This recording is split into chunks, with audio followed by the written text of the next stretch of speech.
Ang AirAsia Move pinagmumulta ng 6 na milyon ng CAV. Brigada Jigo Custodio, ibrigada mo! Brigada! Live report!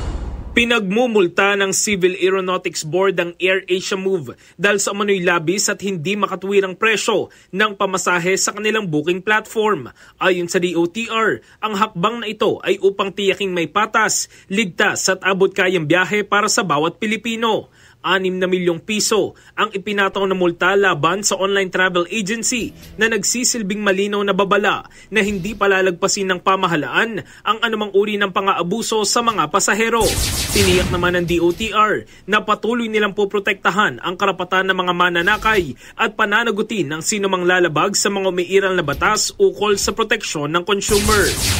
In the heart of changing lives, ako si Brigada Jigo Custodio ng 105.1 Brigada News of Manila, the Music News Authority. Ang bahaging ito ay hatid sa atin ng Guard C Plus with Zinc Capsule. Always protektado ang kalusugan.